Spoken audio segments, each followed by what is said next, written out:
Hello बच्चों, मैं लखन सैनी राजस्थान सरकार और वेदांता के सीएसआर इनिशिएटिव ई कक्षा में आपका स्वागत करता हूं, जिसके टेक्निकल पार्टनर है मिशन ज्ञान। बच्चों, हम कर रहे हैं कक्षा 10 की गणित की पाठ्य पुस्तक का अध्याय 8 ऊंचाई और दूरी। पिछले भाग में हमने देख लिया था कि इस अध्याय से संबंधित जितनी भी शब्दावलियाँ हैं, चाहे से वो अवनमन कोण हो, उन्नयन कोण हो, दृष्टि रेखा हो, ठीक है, उन सभी के बारे में हमने चर्चा कर ली थी। आज हम चर्चा करेंगे उदाहरण संख्या 5 से उदाहरण संख्या 8 तक। कॉपी और पेन लेके तैयार रहिए। देखिए बच्चों, उदाहरण संख्या 5, प्रश्न को हल करने के वही तरीके हमारे पास। सबसे पहले हम उसको ध्यान से पढ़ेंगे। ध्यान से पढ़ने के बाद में हम उसका डायग्रामेटिक रिप्रेजेंटेशन करेंगे, चित्र द्वारा उसको निरूपित करेंगे। उसके बाद हम उसमें समकोण त्रिभुज ढूंढेंगे। समकोण त्रिभुज के बाद में हम उसमें लाल बटा कक्का अप्लाई करेंगे, ठीक है। त्रिकोणमितीय अनुपात उसके अंदर अप्लाई करेंगे। उसके बाद में हम उसको क्या कर लेंगे बच्चों, हल कर लेंगे। तो पहला स्टेप ध्यान से पढ़ना है प्रश्न को। एक कार सीधी सड़क पर चल रही है जो एक मीनार की ओर जाती है। मीनार से 500 मीटर की दूरी पर कार के ड्राइवर ने मीनार के शिखर का उन्नयन कोण 30 डिग्री पाया। 10 सेकंड तक कार को मीनार की ओर चलाने के बाद ड्राइवर ने मीनार के शिखर का उन्नयन कोण 60 डिग्री पाया। कार की चाल ज्ञात कीजिए। तो देखिए बच्चों, प्रश्न क्या है इसे समझने का प्रयास करते हैं। इस तरीके से एक क्या है, सीधी सड़क है और ये सड़क कहाँ जा रही है? ये सड़क जा रही है इस AB मीनार की तरफ। किस तरफ जा रही है ये? इस मीनार AB की तरफ। मीनार AB की तरफ जा रही है बच्चों। और एक ड्राइवर इस पॉइंट AB क्या है? मीनार है। ये AB मीनार है और इस मीनार की तरफ एक कार जा रही है B मीनार की तरफ। जब 500 मीटर दूरी पर एक कार है, कितने मीटर दूरी पर? मीनार से 500 मीटर दूरी पर इस पॉइंट C पर एक कार है बच्चों, कार, ठीक है। और इस कार में बैठा जो ड्राइवर है, इस कार में बैठा जो ड्राइवर है, जब मीनार के शिखर को देखता है तो मीनार के शिखर का उन्नयन कोण वो कितना पाता है बच्चों? ये कोण उसको प्राप्त होता है 30 डिग्री। और 10 सेकंड बाद में, 10 सेकंड बाद यानी कि 10 सेकंड बाद मीनार की ओर चलने पर, 10 सेकंड बाद में सपोज वो कहाँ पहुंच गया? D बिंदु पर पहुंच गया। और यहाँ पहुंचने के बाद मीनार के शिखर का उन्नयन कोण उसने पाया कितना? मीनार के शिखर का उन्नयन कोण 10 सेकंड चलने के बाद में ड्राइवर को कितना मिलता है? 60 डिग्री मिलता है। और आपको पता करना है इस कार की चाल। तो सिचुएशन आपको समझ में आ गई। एक ड्राइवर है, सीधी सड़क पे चल रहा है अपनी कार से, और वो क्या करता है, सड़क जिस मीनार की तरफ जा रही है उस मीनार को देखता है। 500 मीटर की दूरी पर जब वो रहता है तब उसको मीनार के शिखर का उन्नयन कोण 30 डिग्री दिखता है। 10 सेकंड बाद मीनार की ओर चलने के बाद में जब वो पास पहुंच जाता है मीनार के थोड़ा और, तब उसको मीनार के शिखर का उन्नयन कोण कितना मिलता है? 60 डिग्री मिलता है। इस स्थिति में आपको क्या करना है? कार की चाल ज्ञात करनी है। तो देखिए बच्चों, अगर मैं इस दूरी को, CD दूरी को क्या कह दूं? X कह दूं। इसका मतलब मैंने क्या कहा? वो 10 सेकंड में कितना चल रहा है? X मीटर चल रहा है, ठीक है। और अगर ये X मुझे मिल जाए तो मैं क्या करूंगा? दूरी बटे समय लगा के चाल निकाल लूंगा, ठीक है। अगर ये X है तो ये बच्चों आपको समझ में आ गया होगा, 500 माइनस X मीटर रहा होगा, 500 माइनस X मीटर रहा होगा। और मीनार की ऊंचाई हम कितना मान लेते हैं? मीनार की ऊंचाई जो हमारे काम आएगी, पता है ना, लाल बटे कक्का में लंब बटे आधार हमारे काम आता है। तो लंब भी हमारे पास H होना चाहिए, ठीक है। तो हमने क्या किया है, ध्यान से देखेंगे, हमने लिखेंगे हम हल। 2 स्टेप हमने कर ली है। प्रश्न को ध्यान से पढ़ के हमने चित्र बना लिया है। एक बार वापस से समझ लीजिए। एक सीधी सड़क मीनार की ओर जाती है। उस सड़क पर एक ड्राइवर है 500 मीटर की दूरी पर। जब वो मीनार के शिखर को देखता है तो 30 डिग्री उन्नयन कोण होता है। और जब 10 सेकंड बाद में वो पास जाता है मीनार के, तब उन्नयन कोण 60 डिग्री होता है। इस स्थिति में आपको क्या निकालना है? कार की चाल निकालनी है बच्चों। तो आपने क्या क्या किया? माना ए बी बराबर क्या है, मीनार की ऊंचाई है। ए बी तो आपने क्या मानी है, मीनार की ऊंचाई, जो कि कितनी मानी है, h मीटर। ठीक है, ऊंचाई को हम h मानते हैं, दूरी को x मानते हैं। अध्याय 8 के संदर्भ में मैं बता रहा हूं, मैं ऐसा ही मानूंगा हमेशा। ए बी मीनार की ऊंचाई है तथा सड़क सी डी बी के बिंदु सी से मीनार की दूरी बराबर क्या है, सी बी है। और ये किसके बराबर है बच्चों, ये है 500 मीटर के बराबर, 500 मीटर। ठीक है, तथा 10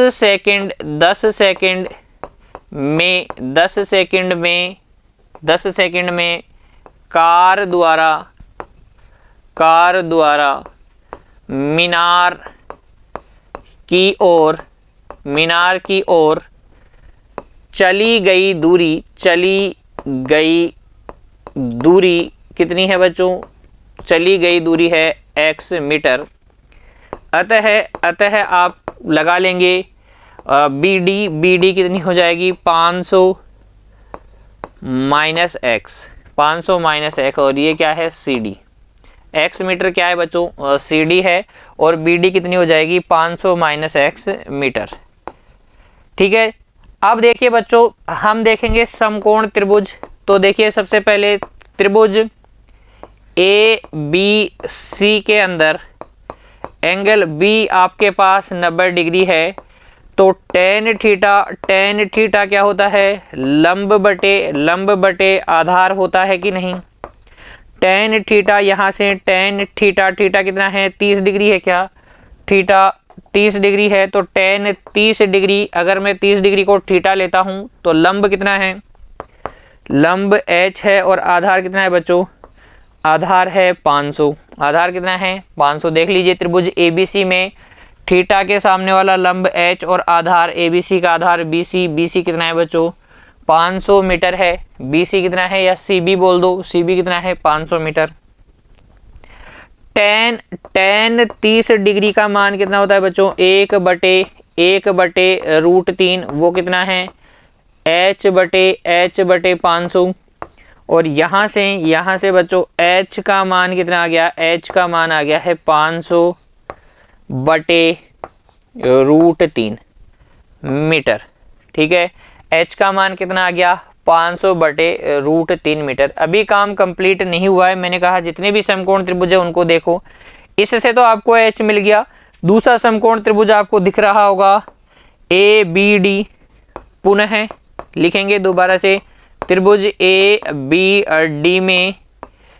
ABD में आपको एंगल B 90 डिग्री का नज़र आ रहा है। और यहाँ टेन थीटा वही क्या होगा, लंब बटे आधार होगा। टेन थीटा लंब बटे आधार होता है, इसलिए टेन 60 डिग्री बराबर क्या हो जाएगा, लंब h यानी h, और आधार कितना है, 500 माइनस एक्स, 500 माइनस एक्स। ठीक है बच्चों, अब देखिए टेन 60 डिग्री का मान तो कितना होता है, √3 गुणा 500 माइनस एक्स बराबर h आ जाएगा क्या, वो बटे वाला 500 माइनस एक्स इधर आके क्या हो जाएगा, टेन 60 यानी √3 से गुणा हो जाएगा। h का मान रख दें तो ये हो जाएगा √3, 500 माइनस एक्स बराबर 500/√3। 500/√3 क्योंकि आपको पता है कि h का मान कितना है, 500/√3 है। h का मान 500/√3 मीटर है ना। एक से देख लो, एक बोल दो इसको, समीकरण एक से देख लो, h बराबर 500/√3। अब आप वो बटे वाला √3 इधर लेके आएंगे तो ये हो जाएगा √3 500 माइनस एक्स गुणा √3 बराबर कितना है बच्चों, 500 है कि नहीं। देखो 500 बटे √3 था तो √3 इधर आके गुणा हो गया। √3 गुणा √3 कितना होता है? 3 होता है।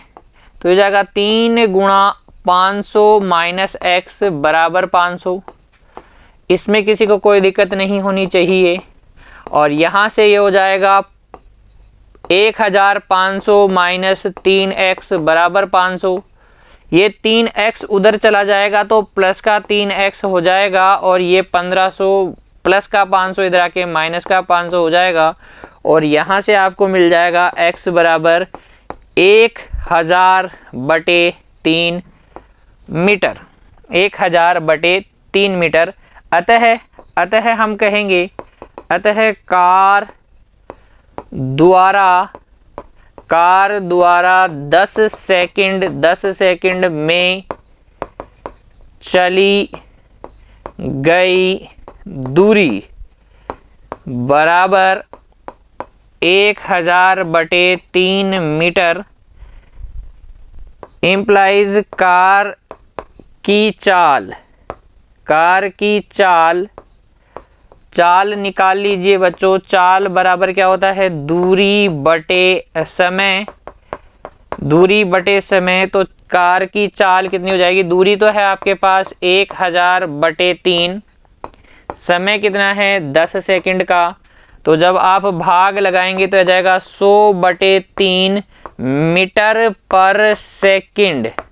100/3 मीटर पर सेकंड आपके पास क्या आ जाएगी? कार की चाल आ जाएगी।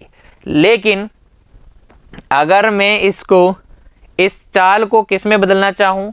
मीटर पर मिनट में बदलना चाहूँ, तो जब आप सेकंड को मिनट में बदलते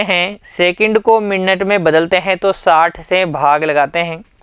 तो आप देख लीजिए, इसको मैं लिख सकता हूँ 100/3 मीटर की जगह मैं किलोमीटर अगर यूज में लूँगा तो क्या मीटर को किलोमीटर में बदलने के लिए 1000 का भाग लगाएंगे।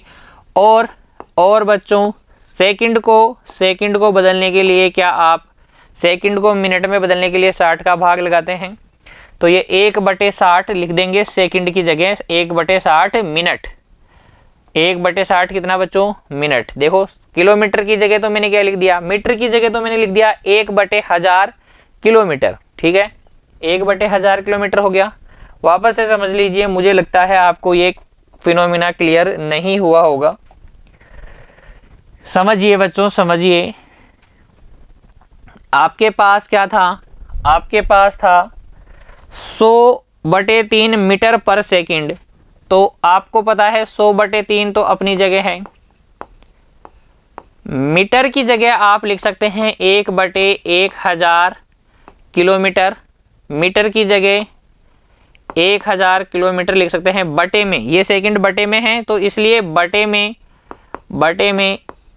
सेकंड की जगह में 1/60 मिनट लिख सकता हूं क्या? इस चाल को अगर आप यहां तक छोड़ेंगे तो भी ठीक है, लेकिन अगर आपसे पूछ लिया जाए कि किलोमीटर पर मिनट में बताइए, क्योंकि आपकी बुक में जो दे रखा है वो किलोमीटर पर मिनट में आंसर दे रखा है, इसीलिए मैं इसको किलोमीटर पर मिनट में चेंज कर रहा हूं। तो देखिए, ये 60 ऊपर जाके मल्टीप्लाई हो जाएगा तो 100 गुणा 60/3 गुणा 1000 किलोमीटर प्रति मिनट आ जाएगी चाल। और ये 3 0 से 3 0 कैंसिल हो गया और 3 से ये 2 कैंसिल हो गया, तो ये आ जाएगा 2 किलोमीटर प्रति मिनट बच्चों। 2 किलोमीटर प्रति मिनट। तो प्रश्न आपको समझ में आ गया होगा। देखिए, एक कार सीधी सड़क पर चल रही है जो एक मीनार की ओर जाती है। मीनार से 500 मीटर की दूरी पर कार के ड्राइवर ने मीनार के शिखर का उन्नयन कोण 30 डिग्री पाया। 10 सेकंड के बाद मीनार की ओर चलने के बाद ड्राइवर ने शिखर का उन्नयन कोण 60 डिग्री पाया। कार की चाल ज्ञात कीजिए। हमने बनाया डायग्राम, हमने लिखा कि डायग्राम में कौन सी चीज क्या है। उसके बाद हमने समकोण त्रिभुज देखे। समकोण त्रिभुज से एक जो बड़े वाला समकोण त्रिभुज है उससे आपको h मिल गया। छोटे वाले समकोण त्रिभुज से आपको क्या मिल गया बच्चों? x मिल गया। x बराबर 1000/3 आया, क्योंकि आपको पता है x दूरी कितने समय में चली गई? x दूरी चली गई 10 सेकंड में। तो चाल का सूत्र क्या होता है? दूरी बटे समय। दूरी में समय का भाग लगाया तो चाल आपके पास आ गई 100/3 मीटर पर सेकंड। अगर आपको किलोमीटर प्रति मिनट में चाहिए तो आप इसको किससे गुणा करेंगे, 60/1000 से। मीटर प्रति सेकंड को अगर आप किलोमीटर प्रति मिनट में बदलना चाहते हैं तो 60/1000 से गुणा कर दीजिए, क्योंकि मीटर में 1/1000 किलोमीटर होते हैं और सेकंड में 1/60 मिनट होती है बच्चों। उसी से हमने चेंज किया तो 2 किलोमीटर प्रति मिनट आपके पास क्या आ गई, कार की चाल आ गई है बच्चों। क्लियर हो गया, कोई दिक्कत नहीं होनी चाहिए इस क्वेश्चन में भी आपको। अगला देखिए उदाहरण संख्या 6, किसी मीनार के आधार से ए और बी, आधार से ए और बी दूरी पर एक ही रेखा पर स्थित दो बिंदु क्रमशः सी और डी से देखने पर, सी कैपिटल सी है बच्चों और डी भी कैपिटल सी है, बिंदुओं को हम कैपिटल में लिखते हैं। देखने पर मीनार के शिखर का उन्नयन कोण एक दूसरे का पूरक है, सिद्ध कीजिए कि मीनार की ऊंचाई √AB है। इसका मतलब यह है कि एक आपके पास क्या है, मीनार है, मीनार से ए दूरी पर और बी दूरी पर कौन कौन से बिंदु हैं, सी और डी बिंदु हैं। ठीक है, सी और डी बिंदु से देखने पर जो कोण बनते हैं उन्नयन कोण, वो एक दूसरे के क्या हैं, पूरक कोण हैं। इस स्थिति में आपको मीनार की ऊंचाई ज्ञात करनी है और सिद्ध करना है कि ये ऊंचाई क्या आएगी, √AB आएगी। देखिए बच्चों किस तरीके से हल करेंगे, पहले बनाएंगे हम डायग्राम, उसके बाद में हम हल करेंगे। ठीक है, तो देख लीजिए एक क्या है, मीनार है, ये रही मीनार, AB नाम दे देता हूं इसको मैं, मीनार AB, थोड़ा सीधा बना लेते हैं AB। बी जो है मीनार है डेफिनेटली धरातल पर होगी, हवा में तो नहीं लटकी होगी। इस मीनार से ए दूरी पर एक बिंदु है सी, ये रहा सी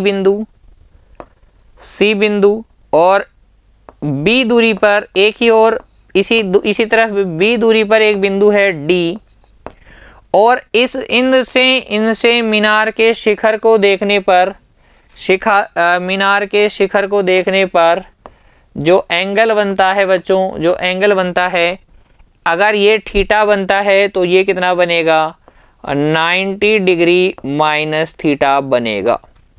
क्यों बनेगा, क्योंकि ये एक दूसरे के क्या हैं, पूरक कोण हैं। वापस से देख लीजिए प्रश्न को, किसी मीनार से ए दूरी पर तो कौन सा बिंदु है, सी बिंदु है, और बी दूरी पर कौन सा बिंदु है, डी बिंदु है, और सी और डी से देखने पर उन्नयन कोण एक दूसरे के कैसे हैं, पूरक कोण हैं। उन्नयन कोण एक दूसरे के क्या हैं, पूरक कोण हैं। और देख लीजिए एक ही रेखा पर स्थित दो बिंदु एक ही रेखा पर स्थित हैं, इसलिए हमने इनको एक ही रेखा पर लिया है बच्चों, एक ही रेखा पर लिया है। अब ध्यान देने वाली बात यह है, क्या हम एक ही ओर बनाएं कि दूसरी ओर भी बनाएं।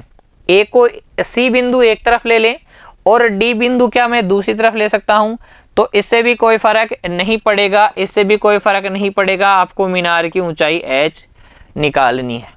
ठीक है, तो वही हम क्या करेंगे, हमने डायग्राम बना लिया है। मीनार वर्टिकल सीधी खड़ी रहेगी, इसका मतलब ये कोण कितने डिग्री का होगा, सीधी खड़ी चीजें सभी क्या होती हैं, 90 डिग्री का कोण बनाती हैं। तो देखिए हल हम क्या लिखेंगे, माना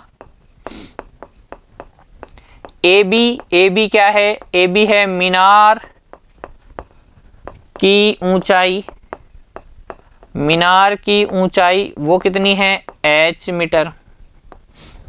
सी और डी बिंदु आपको दे रखे हैं तथा बिंदु सी से मीनार का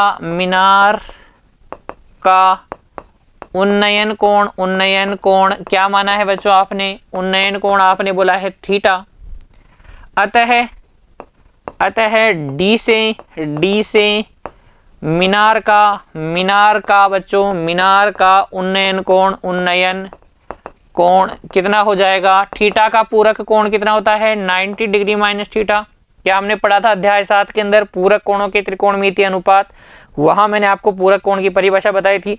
ऐसे कोण जिनका योग कितना होता है 90 डिग्री होता है, ऐसे कोण जिनका योग 90 डिग्री होता है परस्पर क्या कहलाते हैं, पूरक कोण कहलाते हैं। और थीटा का पूरक कोण क्या होता है 90 डिग्री माइनस थीटा होता है। तो ये जो फिनोमिना है आपको समझ में आया। अब हमारा काम क्या है, हमारा काम है समकोण त्रिभुज ढूंढना। तो हम देखेंगे समकोण, पहले बड़ा वाला ले लेते हैं, समकोण त्रिभुज ए बी सी में कुछ बच्चे सोच रहे होंगे कि सर हम सी को इधर और डी को इधर ले लें क्या, तो उससे भी कोई फर्क नहीं पड़ने वाला है। लेकिन जहां सी लेंगे उसकी दूरी आप ए लेंगे और जो डी लेंगे उसकी दूरी आप क्या लेंगे, वो बी लेंगे। ठीक है, तो इसको आप बी, अगर इधर डी लेते हैं तो ये बी हो जाएगा और वो क्या हो जाएगा, ए हो जाएगा। तो घबराने वाली कोई बात नहीं है, ये ही डायग्राम से आपका काम बन जाएगा। तो त्रिभुज एबीसी में देखिए, एबीसी में आपको पता है एंगल बी 90 डिग्री का है, तो हम निकालेंगे टेन थीटा। टेन थीटा क्या होता है बच्चों, लंब बटे आधार होता है कि नहीं, लंब बटे आधार। टेन थीटा बराबर लंब कितना, h, जो कि हमें ज्ञात करना है। आधार हमें दे रखा है e। ठीक है, ये हो गया समीकरण नंबर 1। पुनः अब हम दूसरा त्रिभुज देख लेंगे। थीटा तो आपको पता है नहीं ना। पुनः देखिए बच्चों, समकोण त्रिभुज, अब की बार समकोण त्रिभुज कौन सा, समकोण त्रिभुज ए बी डी में भी एंगल बी आपके पास 90 डिग्री का है। और टेन थीटा कितना है बच्चों, इसमें एंगल कितना है, एंगल है 90 डिग्री माइनस थीटा, जो कि होगा लंब बटे आधार अर्थात बी। और इसका मतलब टेन 90 माइनस थीटा क्या होता है बच्चों, कोट थीटा कितना आ जाएगा आपके पास, h बटे बी। ये समीकरण नंबर 2 हो गया। क्लियर है। समीकरण अब देखिए बच्चों 2 से, समीकरण 2 से आपको मिला है कोट थीटा बराबर h बटे बी। और कोट थीटा से अगर आप को टेन में बदलेंगे तो 1 बटे टेन थीटा का मतलब h बटे बी। क्योंकि आपको पता है टेन थीटा बराबर कोट थीटा बराबर क्या होता है, कोट थीटा, क्योंकि आपको पता है कोट थीटा बराबर 1 बटे टेन थीटा होता है। हमने संबंध सूत्र पढ़े थे अध्याय 6 और अध्याय 7 में, वहीं से कोट थीटा बराबर क्या, 1 बटे टेन थीटा। यहाँ से अगर आप टेन थीटा का मान निकालें, तो बच्चों क्या जाएगा, b बटे h आ जाएगा। टेन थीटा का मान रख दीजिए, टेन थीटा का मान था h बटे a, बराबर क्या आ गया, b बटे h आ गया। गुणा कर दीजिए, h गुणा h क्या हो जाएगा, h गुणा h बराबर a गुणा b आ जाएगा। क्या, वज्र गुणा करने पर यहाँ से आपको h स्क्वायर बराबर ए बी आ गया। और h बराबर क्या आ गया बच्चों, h बराबर आ गया रूट में ए बी। अतः मीनार की ऊंचाई कितनी, मीनार की ऊंचाई बराबर कितनी बच्चों, रूट ए बी। और यही हमें क्या करना था, सिद्ध करना था। मीनार की ऊंचाई बराबर कितनी, रूट ए बी। एक बार वापस से देखिए बच्चों प्रश्न को। उदाहरण संख्या 6, किसी मीनार के आधार से ए और बी दूरी पर 2 बिंदु स्थित हैं एक ही रेखा में, सी और डी। सी से देखने पर उन्नयन कोण और डी से देखने पर उन्नयन कोण एक दूसरे के क्या हैं, पूरक हैं। आपको मीनार की ऊंचाई निकालनी है। ठीक है, तो हमने डायग्राम बनाया इस तरीके से और हल किया। अगर बच्चों आप डायग्राम ये बनाते, कौन सा, ये मीनार हो गई, ये वाला बिंदु C हो गया, ये वाला बिंदु D हो गया, ये C से उन्नयन कोण थीटा हो गया, ये D से उन्नयन कोण कितना हो जाएगा, 90 डिग्री माइनस थीटा। ठीक है, C की मीनार AB से दूरी कितनी है, C की मीनार AB से दूरी A है और CD से दूरी कितनी है, B है। और मीनार की ऊंचाई आपको ज्ञात करनी है, तब भी कोई फर्क नहीं पड़ता बच्चों। यहाँ से देखिए टेन थीटा बराबर h बटे a आ जाता। और टेन 90 माइनस थीटा कितना आ जाता, एच बटे बी, अर्थात कोट थीटा बराबर एच बटे बी आता, और टेन थीटा, यहाँ से टेन थीटा बराबर बी बटे एच आ जाता, और ये एच बटे ए बराबर बी बटे एच आ जाता, और यहाँ से एच बराबर रूट ए बी आ जाता बच्चों। कोई दिक्कत नहीं थी। अगर आप ये वाला चित्र बनाएंगे तो भी कोई दिक्कत नहीं होगी। अगर बच्चों आप ये चित्र बनाते हैं, कौन सा, एक सीधी रेखा, ये मीनार, इधर बिंदु सी ले लें, ए दूरी ले लें, ये एच हो जाएगा, इधर डी बिंदु ले लें, ये 90 डिग्री माइनस थीटा हो जाएगा, ये बी दूरी हो जाएगी, तब भी आपका आंसर क्या आएगा, तब भी आपका आंसर सेम ही आएगा। तो ये तीनों डायग्राम पॉसिबल है इस प्रश्न के लिए बच्चों। तो ध्यान रखिए, बस आपको ये ध्यान रखना है, सी से दूरी ए है, डी से दूरी बी है। अगर आप दूरी चेंज भी कर देंगे तो भी आंसर तो आ जाएगा, लेकिन फिर वो गलत होगा, क्योंकि आपको साफ कह रखा है कि मीनार से ए और बी दूरी पर बिंदु सी और डी स्थित है, क्रमशः सी और डी स्थित है। मतलब ए पर तो आपको सी लेना है दूरी पर, और बी दूरी पर आपको क्या लेना है, डी लेना है। और मीनार की ऊंचाई कितनी सिद्ध करनी है, रूट ए बी। इंपॉर्टेंट है, एक विविध प्रश्नमाला का सवाल आएगा जिसमें भी ऐसा ही प्रश्न आपको देखने को मिलेगा। मैं उसको डायरेक्ट करवाऊंगा तो आपको समझ में आना चाहिए कि ए और बी दूरी से पूरक कोण बनते हैं तो ऊंचाई कितनी होती है, रूट ए बी होती है। क्लियर हो गया। अगला क्वेश्चन देखिए बच्चों, उदाहरण संख्या 7। एक 80 मीटर चौड़ी सड़क के दोनों ओर आमने सामने लंबाई के समान लंबाई के दो खंबे लगे हुए हैं। इन दोनों खंभों के मध्य सड़क के एक ही बिंदु से खंभों के शिखर के उन्नयन कोण क्रमशः 60 डिग्री और 30 डिग्री है। खंभों की ऊंचाई तथा खंभों के बीच की दूरी ज्ञात कीजिए। खंभों की ऊंचाई तथा खंभों के बीच की दूरी ज्ञात कीजिए। प्रश्न को ध्यान से हमने पढ़ लिया है। अब हम बनाएंगे बच्चों क्या, अब हम बनाएंगे इसका डायग्राम। देखिए, ये वो सड़क है ए बी, जो क्या है 80 मीटर चौड़ी है। कितनी है, 80 मीटर चौड़ी है। और इसके किनारों पर दो खंबे लगे हैं बच्चों समान ऊंचाई के। एक तो है ए डी और एक कौन सा खंबा है, ये बी सी खंबा है। ठीक है, और दोनों क्या बनाएंगे, सड़क से 90 डिग्री के, क्योंकि हम जानते हैं जितनी भी ऊर्ध्वाधर जो चीज़ें होती हैं वो 90 डिग्री का कोण बनाती हैं धरातल से। अब आपको पता है कि सड़क के मध्य एक बिंदु है जो खंभों से 60 डिग्री और 30 डिग्री का कोण बना रहा है। इसका मतलब ये है कि वो एक खंबे के तो पास है और दूसरे खंबे से दूर है, क्योंकि उन्नयन कोण जितना ज़्यादा होगा वो वाला बिंदु ऊर्ध्वाधर रेखा के पास में होगा, ऐसा हमने पढ़ा था। तो क्योंकि एक कोण 60 डिग्री का है और एक कोण 30 डिग्री का, इसका मतलब वो जो बिंदु है बिल्कुल सड़क के मध्य, बीचों बीच तो नहीं है, सड़क के मध्य में है, सड़क के ऊपर मतलब कहीं है, लेकिन बिल्कुल बीचों बीच नहीं है। 40 मीटर की सड़क पे 80 मीटर की सड़क पे 40 दूरी के बीच में नहीं है बच्चों। वो एक खंबे के पास में है और दूसरे खंबे के दूर में है। तो जिस खंबे से आप 60 डिग्री का कोण बनाओगे उसके तो आप नज़दीक उस बिंदु को ले लें बच्चों 60 डिग्री, ये बिंदु ई हो गया। और जिस खंबे से ई बिंदु दूरी पर है उससे कोण कितना बनाएगा, 30 डिग्री। क्या आपको ये बात समझ में आ गई कि किधर 60 डिग्री बनाना है, किधर 30 डिग्री बनाना है? बिल्कुल बीचों बीच बिंदु को आप ले नहीं पाएंगे चित्र में। क्यों नहीं ले पाएंगे? क्योंकि 60 डिग्री और 30 डिग्री फिर तो अगर आपने बराबर दूरी पर ले लिए तो फिर तो सवाल ही नहीं बनता बच्चों। ठीक है, क्योंकि 40 खंभों के बीच की दूरी आपको निकालनी है। खंभों के बीच की दूरी ज्ञात कीजिए बिंदु से। याद रखिए बच्चों, खंभों से बिंदु के, खंभों व आप लिख सकते हैं खंभों व बिंदु के बीच की दूरी। थोड़ा सा इस प्रश्न में करेक्शन कीजिए बच्चों, खंभों व बिंदु के बीच की दूरी। खंभों के बीच की दूरी तो कितनी है, जितनी सड़क की चौड़ाई 80 मीटर। ठीक है, तो चित्र समझ में आ गया आपको।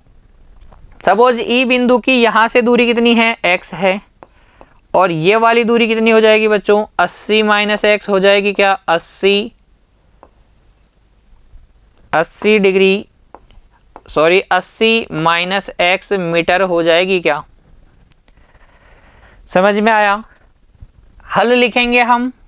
डायग्राम में हमने क्या बताया है, माना ए बी बराबर क्या है, 80 मीटर है और ये क्या है, सड़क है, सड़क की चौड़ाई। ये क्या है बच्चों, सड़क की चौड़ाई। तथा सड़क के मध्य बिंदु ई इस प्रकार है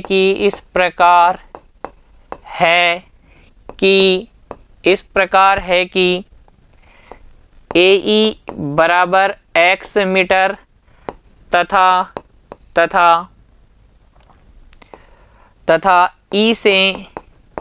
E से खंभों का उन्नयन कोण 30 डिग्री व 60 डिग्री है।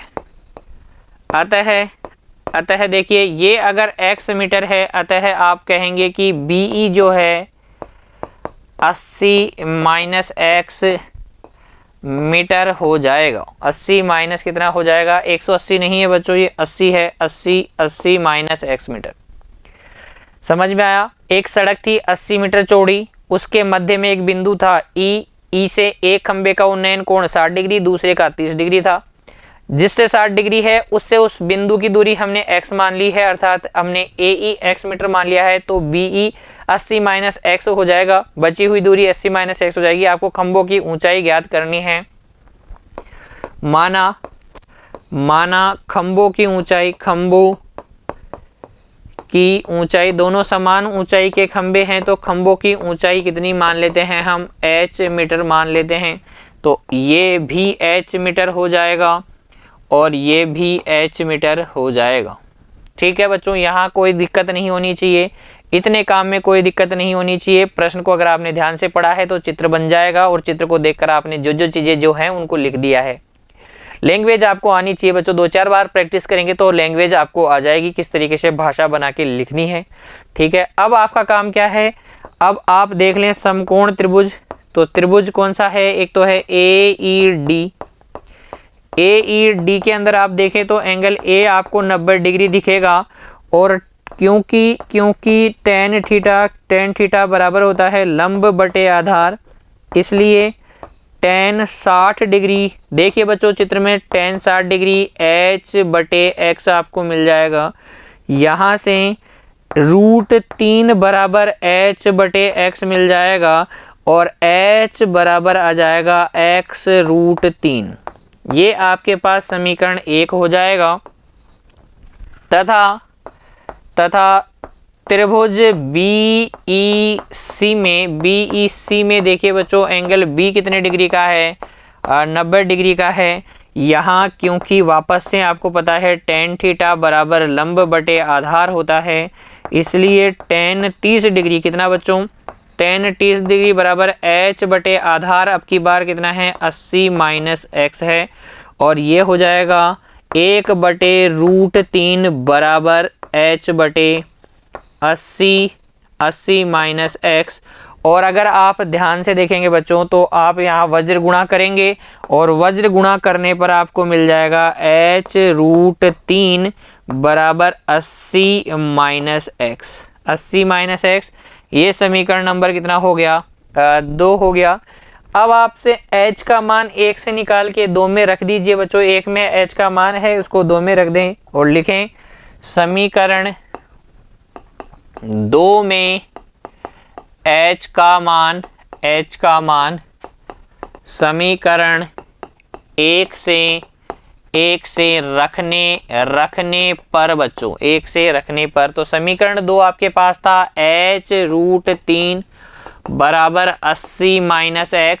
h का मान कितना है, x √3, और ये √3 ये वाला देखिए h की जगह x √3 लिखा है और √3 अपनी जगह है, और ये 80 माइनस x, तो ये √3 गुणा होकर 3x हो गया।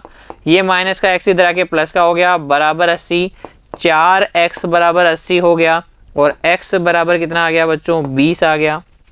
x बराबर 20 आ गया, अतः h बराबर कितना आ जाएगा, 20 √3।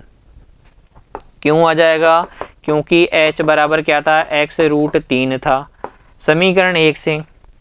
अतः बच्चों, अतः खंभों की ऊंचाई, ये तो आ गई 20√3 मीटर, तथा खंभों व बिंदु के मध्य की दूरी बराबर 20 मीटर और 60 मीटर। कितनी? 20 मीटर और 60 मीटर। क्यों देखिए बच्चों, क्योंकि ये x आपने क्या लिया था, x दूरी ली थी, ये वाली दूरी x है और x का मान कितना आया है बच्चों, x का मान आया है आपके पास 20, इसलिए खंभों व दूरी 20 हो गई। और अगर एक दूरी 20 है तो दूसरी 80 - 20 यानी कि 60। 80 - 20 यानी कि कितना बच्चों, 60 मीटर। तो आपको दो प्रश्न पूछे गए थे, खंभों की ऊंचाई 20√3 मीटर और खंभों के और बिंदु के मध्य की दूरी, जो सड़क के मध्य जो बिंदु था जो 60 डिग्री और 30 डिग्री का उन्नयन कोण बना रहा था, उससे खंभों की दूरी पूछी गई थी। तो 20 मीटर और 60 मीटर उस बिंदु की दूरी, एक खंभे से 20 मीटर दूरी पर है और एक पे 60 मीटर पे दूरी पर। जिससे उन्नयन कोण 60 डिग्री का बन रहा है उससे कितनी दूरी पर होगा, उससे होगा 20 मीटर। जी हाँ, कम दूरी पर होगा। और जिस खंबे से उन्नयन कोण 30 डिग्री का बन रहा है, जिस खंबे से उन्नयन कोण 30 डिग्री का बन रहा है, उससे कितनी दूरी पर होगा, 60 मीटर की दूरी पर होगा बच्चों। क्लियर हो गया?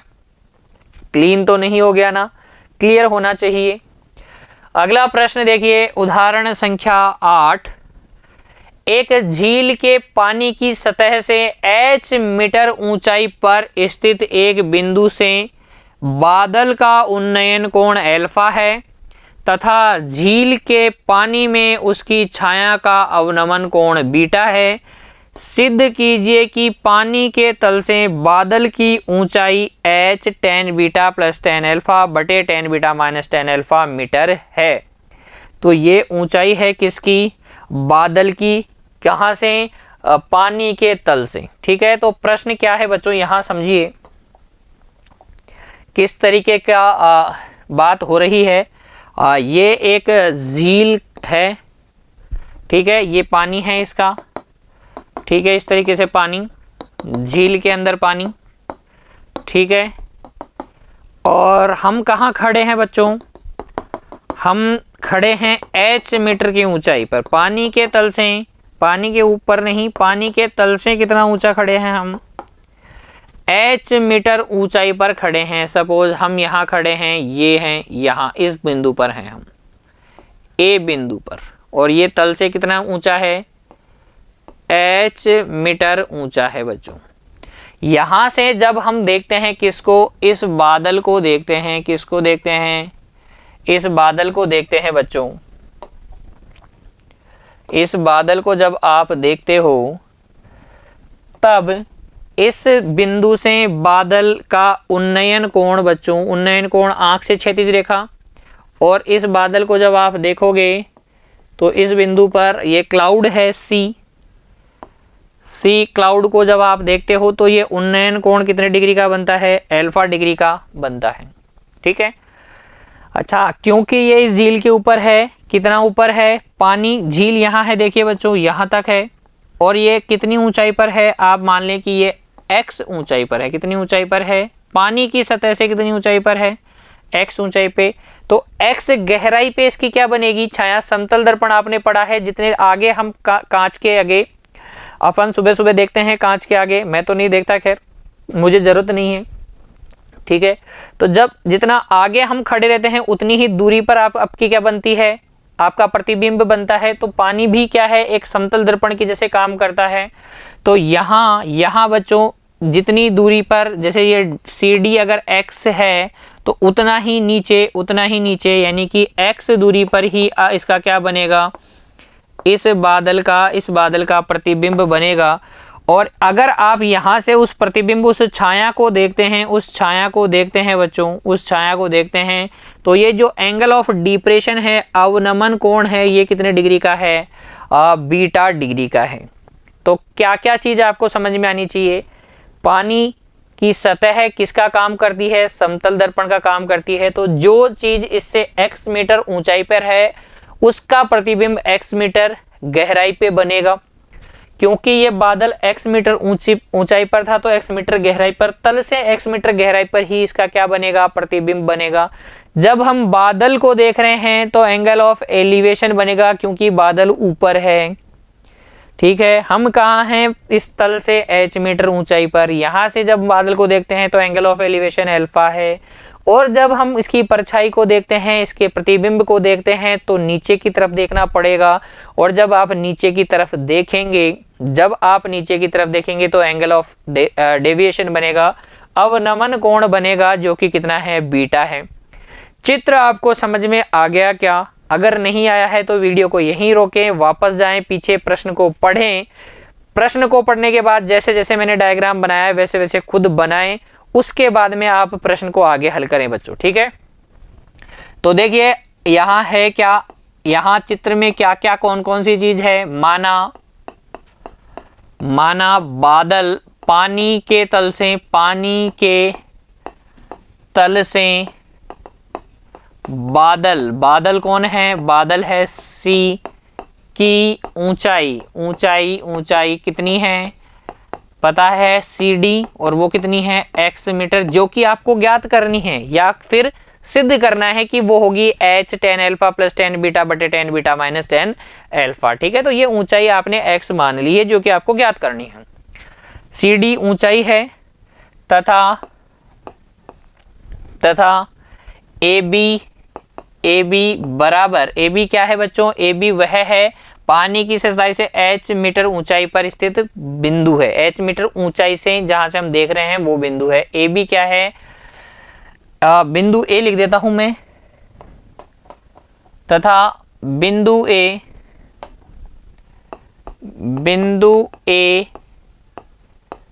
पानी की सतह से h मीटर ऊंचाई पर स्थित बिंदु इस प्रकार है कि बादल C का उन्नयन कोण अल्फा तथा बादल के प्रतिबिंब, बादल की छाया आपने क्या लिया है बच्चों, छाया को ले लिया आप E बिंदु, छाया E का अवनमन कोण बीटा है, अवनमन कोण बीटा है। तो जो प्रश्न में देखकर आपने चित्र बनाया है उसके बारे में थोड़ी लैंग्वेज लिखी है। अब हम क्या करेंगे, समकोण त्रिभुज देखेंगे। देखिए अब समकोण त्रिभुज पहले बड़े वाला ले लीजिए। बड़े वाला कौन सा समकोण त्रिभुज है, ये वाला, ई इसको बोलेंगे, इसको मैं बोल देता हूं F। AEF में समकोण त्रिभुज AEF में आपको पता है एंगल F जो है 90 डिग्री का होगा, क्योंकि ये तल के समांतर है और ये ऊर्ध्वाधर है, ठीक है। तो ये 90 डिग्री है तो tan बीटा निकाल लीजिए बच्चों। tan थीटा क्या होता है, लंब बटे आधार होता है। क्योंकि tan थीटा लंब बटे आधार होता है इसलिए देखो tan थीटा की जगह क्या दे रखा है, थीटा की जगह आपको दे रखा है B। एंगल कौन सा है, B है, सॉरी B नहीं है, बीटा है। बीटा लंब, बीटा के सामने वाला लंब क्या है, ये EF बटे आधार क्या है, AF, आधार है AF। आधार कितना है बच्चों, AF है। तो देखिए यहाँ से tan बीटा का मान आ गया EF कितना हो जाएगा, ये H है तो क्या ये इसके सामने वाला ये भी H ही रहेगा, ये H है और नीचे वाला कितना है बच्चों, यहाँ से यहाँ तक का X है।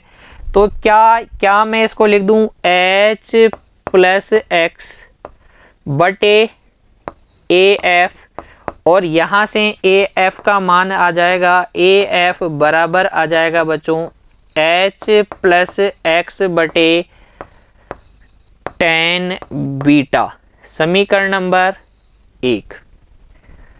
यहां तक तो कोई प्रॉब्लम नहीं। आगे देखिए दूसरा समकोण त्रिभुज ले लीजिए, पुनः समकोण त्रिभुज, समकोण त्रिभुज कौन सा आपकी बार, ए सी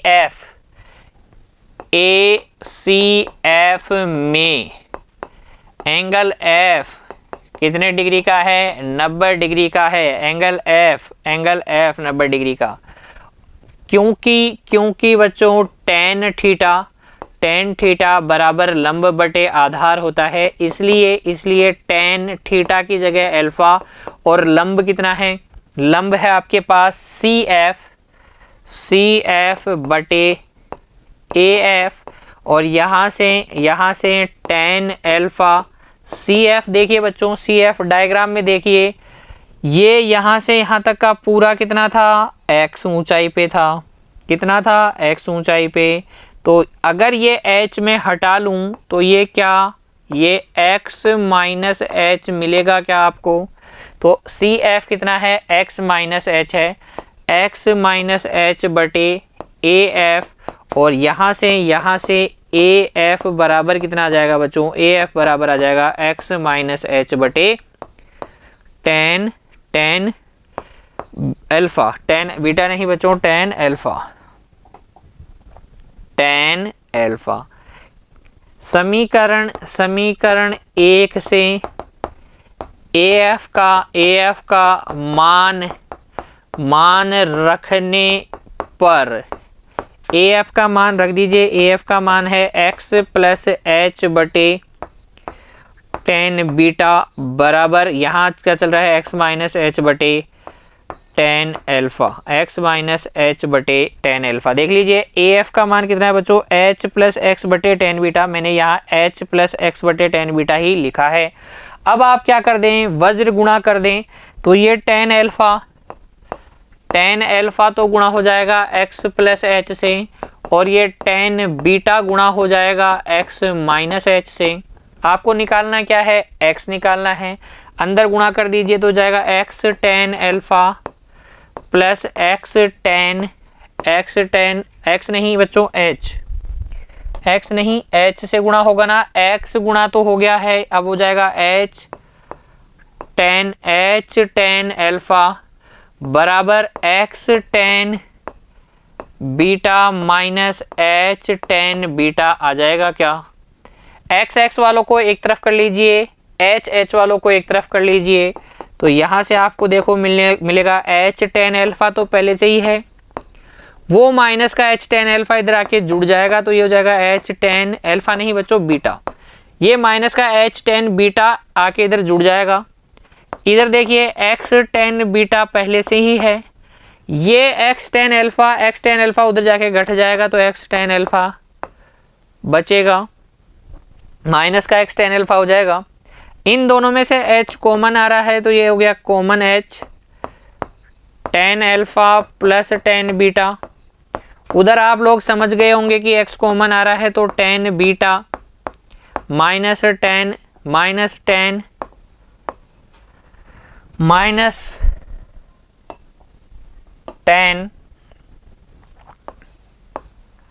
टेन अल्फा, ठीक है। और x को इधर ही रखिए बच्चों, x को इधर ही रखिए, तो ये इधर आके भाग में चला जाएगा, तो x बराबर आ जाएगा h गुणा ten alpha plus tan beta बटे में क्या, बटे में बच्चों ten beta minus tan alpha. अतः x क्या था बच्चों, x क्या था, x देखिए x था पानी के तल से बादल की ऊंचाई, तो हम लिखेंगे अतः पानी के तल से बादल की ऊंचाई बराबर h tan alpha plus tan beta बटे tan beta minus tan alpha. क्या हमें यही सिद्ध करना था, हमें यही सिद्ध करना था बच्चों। देख लीजिए वापस से एक बार प्रश्न को। पानी की सतह से h मीटर ऊंचाई पर देखने पर एक बादल का उन्नयन कोण अल्फा है और उस बादल की छाया को देखने का अवनमन कोण बीटा है। तो बादल की ऊंचाई आपको सिद्ध करना है पानी के तल से। पानी के तल से बादल की ऊंचाई आपको सिद्ध करनी है, क्या होगी, h गुणा tan alpha plus tan beta बटे tan beta minus tan alpha. ठीक है, तो आपने मान लिया, आपने जब डायग्राम में मान लिया कि ये जो ऊंचाई है ये x है, तो अवनमन कोण अल्फा और उन्नयन कोण अल्फा और अवनमन कोण बीटा से दो आपको क्या मिल गए, समकोण त्रिभुज मिल गए। दोनों से आपने बच्चों ये वाली कॉमन साइड AF का मान निकाला, AF का मान निकाला और AF का मान निकाल के आपने बराबर कर दिया। दोनों से AF का मान, इससे AF का मान ये आया, उससे AF का मान आया था, दोनों बराबर हैं। दोनों को जब बराबर करके आप x को सेपरेट करते हैं, x को सेपरेट करते हैं यानी x का मतलब क्या है, पानी के तल से बादल की ऊंचाई, तो वो आपके पास अभिष्ट ऊंचाई आ जाती है जो कि आपको रिक्वायर्ड थी। ठीक है बच्चों, इस तरीके से ये क्या हो गया, सिद्ध हो गया। आशा करता हूं कि आज जो हमने चारों उदाहरण देखे, उदाहरण संख्या 5, उदाहरण संख्या 6, 7 और 8, ये आपको समझ में आए होंगे। आप इनका दोबारा से प्रैक्टिस भी करेंगे और एक्सरसाइज के क्वेश्चंस को भी हल करने का प्रयास करेंगे बच्चों। इसी उम्मीद के साथ आज का सेशन समाप्त। थैंक यू बच्चों।